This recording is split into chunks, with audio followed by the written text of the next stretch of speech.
দর্শক যেমনটি বলা হয়েছিল যে 5টার পর কোনো দর্শক ভেতরে প্রবেশ করতে পারবেন না, এরপরেও কিন্তু আসলে বেলা 5:30 বেজে গেছে। ঠিক এই সময়েও কিন্তু আসলে টিকিট নিয়ে অনেকে প্রবেশ করছেন এবং এখানে কিন্তু রীতিমতো টিকিট নিয়ে হাতাহাতি তৈরি হয়েছে।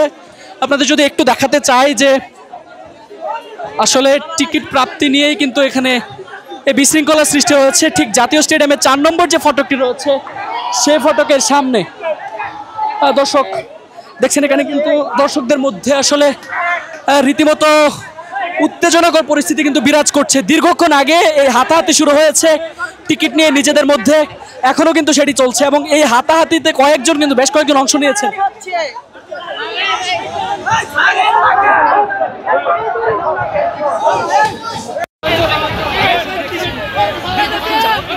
দর্শক যেমনটি বলা হয়েছিল যে 5টার পর কোনো দর্শক ভেতরে প্রবেশ করতে পারবেন না, এরপরেও কিন্তু আসলে বেলা 5:30 বেজে গেছে। ঠিক এই সময়েও কিন্তু আসলে টিকিট নিয়ে অনেকে প্রবেশ করছেন এবং এখানে কিন্তু রীতিমতো টিকিট নিয়ে হাতাহাতি তৈরি হয়েছে।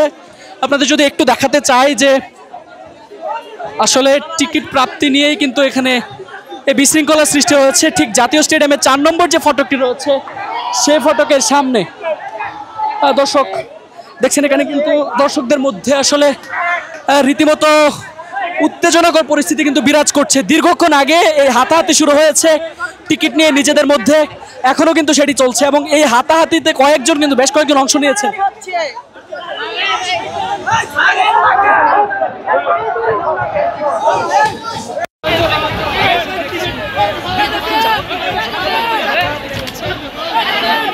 টিকিট নিয়ে শুরু হয়েছে 4 নম্বর যে ফটকটি রয়েছে সেই ফটক নিজেদের মধ্যে এই টিকিট প্রাপ্তি নিয়ে দীর্ঘক্ষণ আগে শুরু হয়েছে।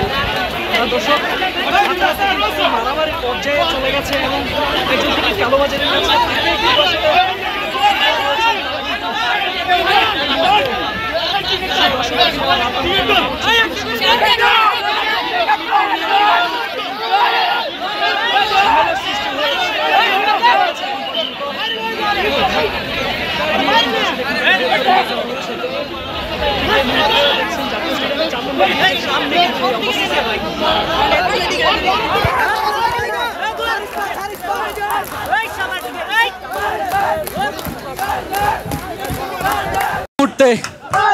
এই পরিস্থিতি তৈরি করছেন দেখছেন, তাকে কিন্তু মাঝখানে ফেলে রীতিমতো আসলে পিছিয়ে ফেলছেন ঠিক এই মুহূর্তে।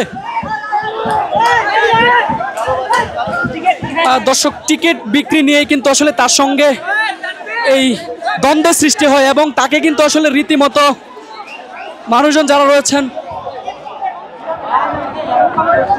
তারা কিন্তু তাকে ঘিরে। দর্শক দেখছেন